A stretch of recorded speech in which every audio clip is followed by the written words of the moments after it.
مسلمانوں پر ظلم صحیح ہے، لیکن اللہ نے عذاب کے طور پر جو بیماری نازل کی ہے، اس عذاب کو لے کر، اس کورونا وائرس کو لے کر ہم خوشی کے طور پر دوسروں کو شیئر نہیں کر سکتے۔ ہم وبا وہاں پر ہے، بیماری وہاں پر ہے، وہ بیماری آج ہمیں بھی آ سکتی ہے۔ جیسے آج تک ہم پوری دنیا کے اندر مسلمانوں پر جو ظلم ہوتا ہے، بیٹھ کے ہم سنتے تھے کہ وہاں مسلمانوں پر ظلم ہو رہا ہے، کیا ظلم آج ہمارے اوپر نہیں ہو رہا ہے؟ بالکل آج ہمارے اوپر بھی ظلم ہو رہا ہے۔ آج ہمیں خوشی کے طور پر آج ہمیں وہ بات نہیں پھیلا سکتے۔ اللہ تبارک و تعالیٰ کا قانون ہے، جہاں جہاں پر ظلم ہوتا ہے اللہ تعالیٰ اس ظالم کا بدلہ لینے کے لیے اپنی اپنی جو ہے لاٹھی اس پر مارتا ہے۔ اللہ کہیں نہ کہیں کسی نہ کسی طریقے سے وہاں پر بیماریوں کے ذریعے سے کسی اور ذریعے سے اللہ تعالیٰ لا کر ان کے ظلم کا بدلہ اللہ تعالیٰ لیتا ہے۔ تو سب سے پہلی چیز اسلام ہمیں تعلیم دیتا ہے، جہاں کہیں اس طرح کی بیماری پھیل رہی ہے، ہمیں جو ہے خوشی منانے کے بجائے اللہ کی طرف رجوع ہو، اللہ تعالیٰ سے دعائیں کریں، اللہ کے ہو جائیں، اللہ ایسی بیماریوں سے ہمیں پاک کر سکتا ہے۔ آج ہمارے اندر اس طرح کی بیماری پھیلی نہیں ہے، ہمیں معلوم نہیں ہے کہ بیماری کیا ہے۔ جہاں پھیلی ہوئی ہے وہاں جو ہے نفسی کا عالم چل رہا ہے، موت کو اپنے ہتھیلی میں لے کے گھوم رہے ہیں، کب کس کو لگ جائے، کب کس کی موت ہو جائے پتہ تک نہیں۔ دن بھر میں سووں کی سینکڑوں کی تعداد میں لوگ موت کا نشانہ بن رہے ہیں۔ دوسری چیز اسلام جو ہمیں تعلیم دیتا ہے، اگر کسی کو اس طرح کی بیماری لگ جاتی ہے، وبائی مرض لگ جاتا ہے، جب اس طرح کے وائرل بیماریاں لگ جاتی ہیں، موت کی نیند اسے سونا پڑتا ہے، ایسے وقت میں قاضی ابو شریح کی وہ مشہور نصیحت، ہمیں ان نصیحتوں پر عمل کرنا چاہیے۔ قاضی شریح جو وقت کے مشہور تابعین میں ان کا شمار ہے، وہ اپنی کتاب میں لکھتے ہیں جب اس طرح کی بیماریاں کسی انسان کو لگ جاتی ہیں، 4 چیزوں پر اسے عمل کرنا ہوگا، 4 چیزوں پر اسے عمل کرنا ہوگا۔ سب سے پہلی چیز، بیماری جس انسان کو لگ جاتی ہے، پھیلنے والی بیماری، وبائی بیماری، وائرل بیماری جس کو لگ جاتی ہے، سب سے پہلی چیز تو یہ ہے کہ اسے صبر کرنا ہوگا، اللہ کے اس فیصلے پر اسے صبر کرنا ہوگا۔ مثال دیتے ہیں ایوب علیہ السلام کی مثال، ایوب علیہ السلام کو دیکھ لو، کتنی خطرناک بیماری تھی، آج تک اللہ نے اس کے بعد ایسی بیماری نازل نہیں کی ہے۔ یہ جو جتنی وائرل بیماریاں ہیں یہ سب بعد کی بیماریاں ہیں، لیکن جو بیماری اللہ تعالیٰ نے ایوب علیہ السلام کو دی تھی، اتنی خطرناک بیماری تھی کہ جسم کے اندر ایسے پھوڑے لگ گئے تھے، ایسے زخم لگ گئے تھے، ان زخم کے اندر بڑے بڑے کیڑے جو ہے ہلتے ہوئے اندر داخل ہوئے نظر آتے تھے، سامنے والے بھاگ جاتے تھے، خود گھر والے ان کو باہر ڈال دیے تھے سوائے ان کی ایک بیوی کے، اور گوشت کھاتے ہوئے وہ کیڑے جسم سے نیچے گرتے تھے، اور باہر سے دیکھنے سے جسم کے اندر سوراخ نظر آتے تھے، جسم کے اندر کی ہڈیاں نظر آتی تھیں، لیکن ایوب علیہ السلام کسی سے شکوہ نہیں، کسی سے شکایت نہیں، صبر کا پیمانہ لبریز کیے ہوئے یہ بات سن کے بیٹھ جاتے تھے، اللہ نے میری تقدیر میں بیماری لکھا ہے تو بیماری آئی ہے، مجھے صبر کرنا ہے۔ تو قاضی ابو شریح لکھتے ہیں اگر کسی طرح کی بیماری کسی مسلمان مومن کو لگ جاتی ہے، سب سے پہلی چیز ہے کہ وہ اس پر صبر کرے، دوسری چیز وہ انسان اللہ کا شکر ادا کرے، بیماریوں میں ہوتے ہوئے اللہ کا شکر ادا کرے۔ کیا شکر ادا کرے کہ اللہ تو نے مجھے سب سے چھوٹی بیماری دیا ہے، اللہ تو نے مجھے سب سے چھوٹی بیماری دیا ہے۔ کتنے ایسے لوگ ہیں جو اسپتالوں میں بستر پر پڑے ہوئے ہیں، برساں برس سالوں سال جو ہے بیماری میں پڑے ہوئے ہیں، لیکن ان کے لیے علاج کا کوئی راستہ نہیں، کوئی دوا نہیں لگ رہی ہے۔ اللہ تو نے مجھے کم سے کم چھوٹی بیماری میں دیا ہے، اللہ کا شکر ادا کرنا چاہیے۔ تیسری چیز وہ لکھتے ہیں قاضی ابو شریح کہ انا للہ و انا الیہ راجعون پڑھنا چاہیے، اس بیمار انسان کو انا للہ و انا الیہ راجعون پڑھنا چاہیے۔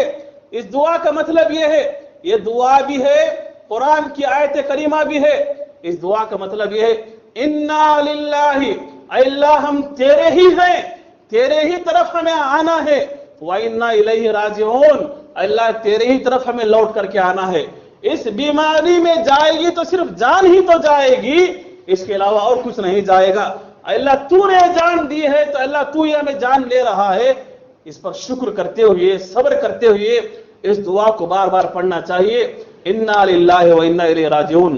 چوتھی چیز قاضی ابو شریح رحمہ اللہ لکھتے ہیں کہ الحمدللہ بھی پڑھتے رہنا چاہیے کہ اللہ تو نے یہ آزمائش میرے جسم کے اوپر رکھی ہے، نہ کہ میرے دین کے اوپر، نہ کہ میرے ایمان کے اوپر۔ اللہ اگر تیری آزمائش میرے دین میں ہوتی، میرے ایمان میں ہوتی، اللہ یہ بڑا ہی کٹھن راستہ ہوتا، کم سے کم اللہ تو نے میرے جسم کے اندر رکھا ہے، اللہ مجھے صبر کرنے کے میرے اندر طاقت ہے۔ تو دوسری چیز یہ ہے کہ اگر اس طرح کی بیماریاں کسی انسان کو لگ جاتی ہیں، صبر کرے، شکر کرے، انا للہ پڑھتا رہے اور الحمدللہ بھی پڑھتا رہے۔ تیسری چیز اسلام ہمیں تعلیم دیتا ہے، جب اس طرح کی بیماریاں پھیل جاتی ہیں تو ایک مومن ہوتے ہوئے، ایک مسلمان ہوتے ہوئے سب سے پہلے بنیادی عقیدہ ہمارا یہ ہونا چاہیے کہ اس بیماری کو دور کرنے والا اللہ کی ذات ہے۔ بیماری دینے والا وہی، شفا دینے والا وہی، اللہ ہی شافی ہے، اللہ کے علاوہ کوئی بیماری کو دور نہیں کر سکتا۔ حضرت ابراہیم علیہ السلام کتنا ٹھوس عقیدہ تھا ان کے اندر، کہتے تھے وَإِذَا مَرِضْتُ فَهُوَ يَشْفِينِ، میرا اللہ تو وہ ہے جب میں بیمار ہو جاتا ہوں تو شفا بھی وہی دیتا ہے، شفا بھی وہی دیتا ہے۔ اتنا پختہ عقیدہ ہمارے اندر ہونا چاہیے۔ جب اس طرح کی وبائی بیماریاں ہمارے اندر آ جائیں، یہ کورونا وائرس ہو یا کوئی اور بیماری ہو، ہمارے اندر اتنا ٹھوس مضبوط عقیدہ ہونا چاہیے کہ شفا دینے والا بھی اللہ کی ذات ہے۔ جب بیماری وہ دے سکتا ہے، شفا بھی وہی دے سکتا ہے۔ یہ تین چیزیں ہوگی۔ چوتھی چیز اسلام ہمیں تعلیم دیتا ہے، جب اس طرح کی بیماریاں کہیں پھیل جاتی ہیں، وائرل بیماریاں، پھیلنے والی بیماریاں، کورونا وائرس ہو یا طاعون کی بیماری ہو، اسلام ہمیں تعلیم دیتا ہے تم ایسی جگہوں میں جایا نہ کرو، تم ایسے علاقوں میں داخل نہ ہونا۔ اللہ کے نبی صلی اللہ علیہ وسلم کی حدیث ہے اذا سمعتم بالطاعون، جب تم طاعون کے بارے میں سنو۔ طاعون یہ اس وقت کی بیماری تھی، نبی کے زمانے کی، صحابہ کے زمانے کی بیماری تھی۔ جیسے آج اس کا نام کورونا وائرس ہے، ایسے اس وقت کے دور میں جو بیماری آئی تھی اس کا نام تھا طاعون۔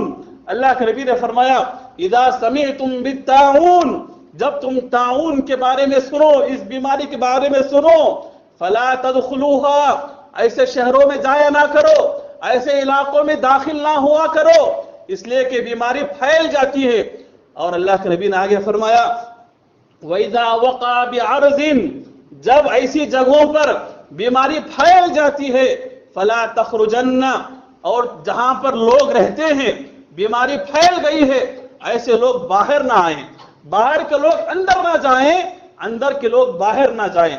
کتنی بہترین حدیث ہے، کتنا اچھا فارمولا ہے اس کے اندر، اللہ کے نبی نے کتنا اچھا ڈھنگ اس کے اندر سکھایا ہے۔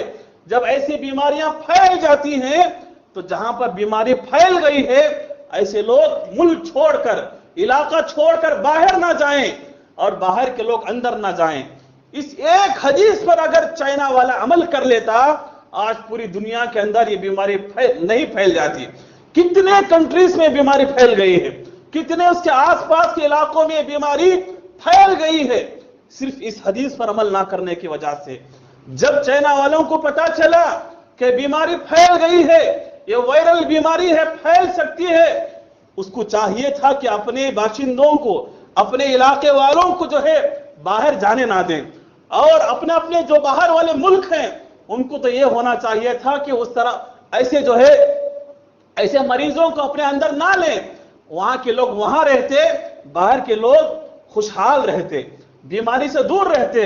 لیکن اپنے علاقے کے وہ لوگ نکلنے لگے کہ اپنے ملکوں کو جانے لگے، جہاں جہاں پر وہ لوگ گئے وائرل ہو گئی وہ بیماری، اس کے وائرس پھیل گئے، کتنے ہزاروں کی تعداد میں جو ہے لوگوں کو جو ہے الگ الگ کیمپوں میں رکھا جا رہا ہے تاکہ بیماری پھیل نہ سکیں۔ اللہ کے نبی کے ایک حدیث کہ آپ نے فرمایا اذا سمعتم بالطاعون، جب اس طرح کی بیماری کے بارے میں تم سنو تو وہاں پر ہرگز داخل نہ ہونا، اور جہاں پر لوگ رہتے ہیں وہ باہر نہ آنا۔ اس ایک حدیث پر عمل نہ کرنے کی وجہ سے پوری دنیا کے اندر جو ہے یہ طاعون، یہ بیماری، یہ کورونا وائرس پھیلی ہوئی ہے۔ اللہ کے نبی صلی اللہ علیہ وسلم کی حدیث پر ہمیں عمل کرنا چاہیے تھا۔ ایک واقعہ تھا سن 18 ہجری کے اندر، سن 18 ہجری کے اندر حضرت عمر رضی اللہ تعالیٰ عنہ کا دور خلافت تھا. حضرت عمر رضی اللہ تعالیٰ عنہ امیر المؤمنین ہے. ملک شام کے اندر یہ بیماری پھیل گئی, طاعون کے نام سے بیماری پھیل گئی. حضرت عمر رضی اللہ تعالیٰ عنہ اپنے قافلے کو لے کر, اپنے ساتھ صحابہ کو لے کر, تابعین کو لے کر جاتے ہیں ملک شام صحابہ سے ملاقات کرنے کے لیے. جیسے ہی ملک شام کے قریب جاتے ہیں, سیریا سے قریب جاتے ہیں, پتہ چلتا ہے کہ ملک شام کے اندر بیماری پھیل گئی ہے, طاعون کی بیماری پھیلی ہوئی ہے, لوگ کثرت سے مرتے جا رہے ہیں.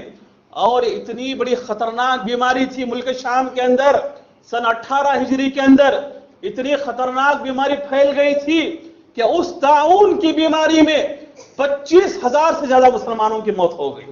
25,000 مسلمانوں کی موت ہو گئی. اس کے اندر صحابہ اکرام کی جماعت تھی, تابعین تبع تابعین کی جماعت تھی. حضرت عمر رضی اللہ تعالیٰ عنہ قافلہ لے کر ملک شام کے قریب پہنچتے ہیں. خبر ملتی ہے کہ ملک شام نہ جاؤ, وہاں طاعون کی بیماری پھیلی ہوئی ہے. حضرت عمر رضی اللہ تعالیٰ عنہ کو یہ حدیث معلوم نہ تھی. حضرت عمر رضی اللہ تعالیٰ عنہ بیٹھ جاتے ہیں, صحابہ سے مشورہ کرتے ہیں. دیکھو مشورہ کتنا ضروری ہوتا ہے, اس کے اندر جان ہلاک ہوتے ہوتے بچ جاتی ہے. مشورے کرنا چاہیے کسی بھی معاملے میں, دین کے معاملے میں, دنیا کے معاملے میں مشورے کیا کرو. اس کے اندر اللہ کی طرف سے رحمت ہوتی ہے, برکت ہوتی ہے. حضرت عمر رضی اللہ تعالیٰ عنہ سب سے پہلے انصار صحابہ کو بلاتے ہیں, مشورہ کرتے ہیں کہ کیا کرنا چاہیے, ملک شام جانا چاہیے کہ نہیں جانا چاہیے. صحابہ اس کے اندر دو طرح کے فیصلے دیتے ہیں. کچھ کہتے ہیں کہ نہیں ہمیں ملک شام جانا چاہیے, کچھ کہتے ہیں کہ نہیں جانا چاہیے. پھر حضرت عمر رضی اللہ تعالیٰ عنہ مہاجر صحابہ کو بلاتے ہیں, مشورہ کرتے ہیں. پھر مشورے میں دو طریقے کی بات آتی ہے کہ کچھ صحابہ کہتے ہیں کہ جانا چاہیے, جس کام کے لیے ہم آئے ہیں جانا چاہیے. بعض صحابہ کہتے ہیں کہ ہم جا کر کے ہم ہلاک ہو جائیں گے, نہیں جانا چاہیے. اتنے میں ایک صحابی حضرت عبد الرحمن بن عوف رضی اللہ تعالیٰ عنہ جو اس مجلس میں موجود نہیں تھے, دوڑے دوڑے آتے ہیں, کہتے ہیں کہ امیر المؤمنین میں نے اللہ کے نبی صلی اللہ علیہ وسلم سے ایک حدیث سنی ہے. حضرت عمر رضی اللہ تعالیٰ عنہ کہتے ہیں کہ بتاؤ کون سی حدیث ہے. یہی حدیث پڑھ کے سناتے ہیں, اذا سمعتم بالطاعون بارض. اللہ کے نبی صلی اللہ علیہ وسلم نے ایک حدیث ہمیں سنائی تھی, فرمایا تھا جب کسی زمین میں وبائی مرض پھیل جائے, وائرل بیماری لگ جائے, طاعون کی بیماری عام ہو جائے, فلا تدخلوها, اللہ کے نبی نے داخل ہونے سے منع کیا ہے. اور آگے فرمایا وَإِذَا وَقَعَ بِعَرْضٍ وَأَنْتُمْ بِهَا, اگر تم کسی ایسی علاقے کے اندر ہو جہاں بیماری پھیل چکی ہے, باہر آنے سے اللہ کے نبی نے منع کیا ہے. حضرت عمر رضی اللہ تعالیٰ عنہ کہتے ہیں اللہ کا شکر ہے کہ عبد الرحمن بن عوف تم آ گئے صحیح وقت پر, اور پیارے نبی کی حدیث کو تم نے سنا دیا. اس حدیث پر عمل کرتے ہوئے ہم ملک شام نہیں جائیں گے. واپس عمر رضی اللہ تعالیٰ عنہ جو ہے مدینہ واپس آ گئے. اتنی خطرناک بیماری تھی, وائرل بیماری, کہ 25,000 جو ہے مسلمان اس کے اندر انتقال کر گئے.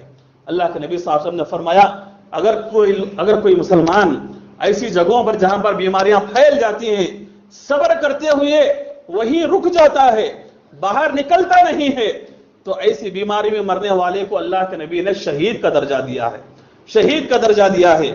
الا کان لہ مثل اجر شہید, ایسے بیماری میں مرنے والا مسلمان مومن شہید کا درجہ پاتا ہے. اللہ کے نبی صلی اللہ علیہ وسلم نے اسی حدیث کے اندر یہ بھی فرمایا کہ آپ نے فرمایا الشہداء خمسۃ, شہید 5 طرح کے لوگ ہیں. صرف جنگ میں جا کے شہید ہونے والا ہی شہید نہیں ہے, بلکہ 5 طرح کے لوگ شہید ہیں. آپ صلی اللہ علیہ وسلم نے فرمایا المطعون, کہ طاعون کی بیماری میں مرنے والا, یعنی یہ پھیلنے والی جو بیماریاں وبائی مرض ہیں اس کے اندر مرنے والا بھی شہید ہے. آپ نے فرمایا المبتون, پیٹ کی بیماری سے مرنے والا بھی شہید ہے. آگے آپ نے فرمایا الغریق, کہیں طوفان آ گیا, پانی آ گیا, یا کہیں جا رہا تھا پانی کے اندر گر گیا, ڈوب کے مر گیا, ایسا شخص بھی شہید ہے. آپ نے آگے فرمایا صاحب الحدم, کہیں راستے سے جا رہا تھا اوپر دیوار گر گئی, یا گھر گر گیا, بلڈنگ گر گئی, یا زلزلہ آ گیا تو اوپر جو ہے دیواریں گر جاتی ہیں, تو ایسا جو ہے ایسا آدمی جو گر کے مر جاتا ہے, کہیں اوپر دیوار گر گئی, گھر گر گیا, زلزلے میں مر گیا, مسلمان اگر مومن ہے تو ایسا شخص شہید ہے. جنگ میں شریک ہونے والا بھی شہید ہے. اسی طریقے سے عورت جو پیٹ کے مرض سے یعنی جو ہے ڈیلیوری میں جو ہے مر جاتی ہے، ایسی عورت کو بھی اللہ کے نبی نے جو ہے شہید کا درجہ دیا ہے. تو یہ اللہ کے نبی صلی اللہ علیہ وسلم فرماتے ہیں اس طرح کی بیماری میں جو کوئی مومن ہو، مسلمان ہو، مر جائے تو جو ہے وہ اللہ کی طرف سے شہادت کا درجہ ہے. اگر کافر ہے، مشرک ہے، فاسق ہے، فاجر ہے تو اللہ کی طرف سے اس کے لیے عذاب ہے، اس لیے کہ اس کو توبہ کا موقع بھی نہیں مل سکا، توبہ کا موقع بھی اس کے لیے مل نہیں سکا. چنانچہ حضرت عمر رضی اللہ تعالیٰ عنہ واپس آ جاتے ہیں مدینہ، اور وہاں ملک شام کے اندر اس وقت جو امیر تھے، اس وقت جو حاکم تھے، ابو عبیدہ بن جراح رضی اللہ تعالیٰ عنہ اس وقت کے حاکم تھے. وہ بیماری ان کو بھی لگ جاتی ہے. ابو عبیدہ بن جراح رضی اللہ تعالیٰ بالکل نڈھال ہو جاتے ہیں، کمزور پڑ جاتے ہیں، زندگی کے آخری لمحات ہیں. ایسے وقت میں ایک اور صحابی کو بلاتے ہیں، معاذ بن جبل رضی اللہ تعالیٰ عنہ کو. کہتے ہیں کہ اے معاذ، میں یہ خلافت، یہ ذمہ داری تمہارے ہاتھ میں سونپ رہا ہوں، یہ میرے زندگی کے آخری لمحات ہیں، بس ذمہ داری حضرت معاذ بن جبل رضی اللہ تعالیٰ عنہ کو دیتے ہیں اور حاکم بناتے ہیں. کچھ ہی لمحوں میں ابو عبیدہ بن جراح رضی اللہ تعالیٰ عنہ اس بیماری میں انتقال کر جاتے ہیں. معاذ بن جبل رضی اللہ تعالیٰ عنہ ان کی نماز جنازہ پڑھاتے ہیں، اور پڑھانے کے بعد نصیحت کرتے ہوئے مسلمانوں کو اپنے گھر تشریف لے جاتے ہیں. معاذ بن جبل رضی اللہ تعالیٰ اپنے گھر آتے ہیں، گھر آ کر دیکھتے ہیں ان کا بیٹا بھی اسی بیماری میں مبتلا ہے. بیٹا باپ سے کہتا ہے ابا جان، میں بھی اسی بیماری میں جو ہے لگ گیا ہوں، مجھے بھی طاعون لگ گیا ہے. معاذ بن جبل رضی اللہ تعالیٰ حیران پریشان، کچھ دیر بھی نہیں گزری بیٹا بھی انتقال کر جاتا ہے. ابھی بیٹے کی نماز جنازہ پڑھ کے گھر آتے ہیں، خود معاذ بن جبل رضی اللہ تعالیٰ کو بیماری لگ جاتی ہے طاعون کی، وہ بھی جو ہے انتقال کر جاتے ہیں. دیکھو یہ ہوتی ہے وبائی بیماریاں کہ انسان کو انسان لگتی چلی جاتی ہیں، پھیل جاتی ہیں. اس کے بعد حضرت عمر بن عاص رضی اللہ تعالیٰ عنہ وہ مسلمانوں کے امیر بنتے ہیں. کہتے ہیں شام والوں سنو، یہ بیماری ہمیں چھوڑے گی نہیں، آگ کی طرح پھیل رہی ہے، جیسے کسی جنگل کے اندر آگ پھیل جاتی ہے ایسے پھیل رہی ہے. ہم ایسا کریں، یہ جو جتنا نچلا حصہ ہے ہم سب کچھ چھوڑ چھاڑ کر ہم کسی پہاڑ کی وادی میں چلے جائیں جہاں پر کسی کی آبادی نہیں، جہاں پر کوئی جو انسان رہتے بستے نہیں ہیں. ہم کسی اونچی جگہ میں چلے جاتے ہیں جہاں پر ہوا تازی ہوا ہو، آب و ہوا وہاں کی بدلی ہوئی ہو. حضرت عمر بن عاص رضی اللہ تعالیٰ عنہ سب کو لے کر ایک اونچی جگہ میں چلے جاتے ہیں. تو اس طریقے سے طاعون کی بیماری سن 18 ہجری میں جو ہے ختم ہو جاتی ہے. اس بیماری کے اندر تقریباً 25 سے 30 ہزار مسلمان شہید ہو جاتے ہیں، انتقال کر جاتے ہیں. تو یہ بیماریاں ہیں. اسلام ہمیں ایسی تعلیم دیتا ہے وہاں کے لوگ باہر نہ آئیں، باہر کے لوگ اندر نہ جائیں. آج بیماری پھیلی ہوئی ہے، چائنا اتنا پریشان ہے، اپنی ساری دھن دولت اس کے اندر لگا دیا کہ کسی طریقے سے کورونا وائرس کو روک دے، لیکن اس کے بس کی بات نہیں ہے. کتنی کوشش ہو رہی ہے، دن بدن جو ہے موت کے گھاٹ اترتے چلے جا رہے ہیں. سارا بزنس اس کا ٹھپ پڑا ہوا ہے، اتنا جو ہے اربوں خربوں کا وہ نقصان ہے کہ اتنا مجبور ہے. جو مسلمانوں پر ظلم کر رہا تھا چائنا کا پریزیڈنٹ، وہی آج مسجدوں کے اندر آ رہا ہے، مسجد کے اندر آ کے نماز پڑھ رہا ہے. وہاں کا پریزیڈنٹ مسلمانوں سے ملاقات کر رہا ہے، پوچھ رہا ہے وہاں کے علماء سے اس کی روک تھام کے لیے کیا جو ہے تدبیر اپنائی جائے، قرآن کے اندر اس کا حل کیا بتایا گیا ہے. ہر مذہب کے پاس جانے کے لیے تیار ہے، جا بھی رہا ہے، مسجدوں میں داخل ہو کے نماز بھی پڑھ رہا ہے. اور یہ یقین اس کو کب ہوا؟ پچھلے مہینے آپ نے سنا ہوگا آسٹریلیا کے اندر اتنی زوردار دھوپ تھی، گرمی کی وجہ سے آسٹریلیا کے اندر زبردست آگ لگ گئی تھی. جنگل کے اندر اتنی زبردست آگ لگ گئی کہ آسٹریلیا نے جتنی اس کے پاس ٹیکنالوجی تھی سب کچھ اس نے استعمال کیا، لیکن آگ کو بجھا نہیں پایا. جتنے سارے مسلمان تھے سب نے نماز استسقاء ادا کی. مسلمانوں نے میدان میں جمع ہو کر نماز استسقاء ادا کی، رب سے دعا کی کہ اللہ ہم بارش کے لیے ترس رہے ہیں، اس گرمی سے نجات دے دے. مسلمانوں نے نماز استسقاء ادا کی، رب سے بارش کی دعا کی. اللہ تبارک و تعالیٰ نے اسی وقت بارش نازل کی، جنگل کی ساری آگ بجھ گئی. یہ کوئی ہزاروں پرانی بات نہیں، پچھلے چند مہینوں پہلے کی بات ہے، ساری آگ بجھ گئی، پوری دنیا کے اندر جو ہے یہ بات پھیل گئی کہ اللہ تبارک و تعالیٰ چاہے تو بڑی سے بڑی مصیبت کو بھی بچا سکتا ہے، اور اس کا حل صرف اسلام کے اندر ہے، مسلمانوں کے پاس ہے۔ وہ سب سے بڑا حل دعا ہے۔ جب بات سنی چائنا کے پریزیڈنٹ جو مسلمانوں پر ظلم کرنے والا تھا، مسجد کے اندر آیا، خود بھی سب کے ساتھ کھڑے ہو کر کے نماز پڑھ رہا ہے، اسے حل چاہیے، اللہ تعالیٰ نے اب تک اس کا حل نہیں بتایا، اس لیے کہ ظلم بھی اتنا بڑھ گیا تھا۔ اور دوسری بات، جب اس طرح کی بیماریاں آتی ہیں، اللہ تبارک و تعالیٰ ظالموں کو جو ہے کمزور کرنے کے لیے بھی لاتا ہے۔ آج چائنا کو اس کو اتنا گھمنڈ تھا، اس کو جو ہے اس کی ٹیکنالوجی پر، اس کی جو ہے میڈیکل سائنس پر اس کو اتنا گھمنڈ تھا، اس کو اتنا اکڑ تھا کہ شاید اسے ٹکر لینے والا کوئی نہ ہو۔ اللہ تعالیٰ نے صرف اس وبا کی، اس مرض کی ہوا چلا دی، سارا چائنا پریشان ہے کہ اس کے لیے کوئی حل نہیں تلاش کر سک رہا ہے۔ اللہ تعالیٰ جو ہے جگانے کے لیے بھی، اللہ ظالموں کو کمزور کرنے کے لیے بھی، اللہ تبارک و تعالیٰ گھمنڈ کرنے والوں کے گھمنڈ توڑنے کے لیے بھی اس طرح کا مرض پھیلاتا ہے۔ اس لیے ہمیں اس طرح کی چیزوں کو دیکھ کر ہمیں خوشی نہیں ہونا چاہیے، اور آج کے مسلمان خوشی خوشی دوسروں کے بعد شیئر کر رہے ہیں، پھیلا رہے ہیں کہ اللہ نے ظالم کو ظلم کا بدلہ دے رہا ہے۔ سچ ہے، ظلم کا بدلہ تو دے رہا ہے، لیکن اس کے لپٹ میں کتنے مسلمان موت کے منہ میں جا رہے ہیں، اور اللہ وہ ہوا اگر ادھر چلا دے تو ہمیں بھی جو ہے موت کے منہ میں جانا پڑتا ہے۔ اللہ تبارک و تعالیٰ نے ایسی بیماریاں نازل کر کے یہ پیغام ہمیں دیا ہے کہ سمجھ جاؤ مسلمانوں، سدھر جاؤ مسلمانوں، اور سمجھ جاؤ ظالموں، تو مسلمانوں پر ظلم کرتے ہیں، وہ وقت دور نہیں، تمہیں بھی اللہ تبارک و تعالیٰ اس کی لاٹھی چلا دے تو تمہیں بھی جو ہے اللہ کی لاٹھی میں آواز نہیں۔ اللہ کے پاس دیر ضرور ہے، اندھیر نہیں ہے۔ اور اسلام ہمیں یہ بھی تعلیم دیتا ہے ہم دعاؤں کا سہارا لیں، ہم دعاؤں کا سہارا لیں۔ آج کے اس ماحول میں کتنے ایسے مسلمان ہیں، کتنے ایسے لوگ ہیں، جب یہ بیماری پھیل رہی ہے، کرونا وائرس پھیل رہی ہے، لوگ بنا بنا کے دعائیں بھیج رہے ہیں کہ اس کو پڑھ لو جو ہے بیماری دور ہو جائے گی، یہ فلاں کا طریقہ ہے، اس کو پڑھ لو بیماری دور ہو جائے گی۔ بھائی اس طرح کی خاص بیماریوں کے لیے اللہ کے نبی نے کوئی دعا نہیں بتائی۔ اللہ کے نبی کے زمانے میں جو دعائیں رائج ہوئی ہیں، انہی دعاؤں کو پڑھتے رہو، انہی دعاؤں پر عمل کرتے رہو، انہی دعاؤں کو پھیلاتے رہو، بس یہی جو ہے نجات کا ذریعہ ہے۔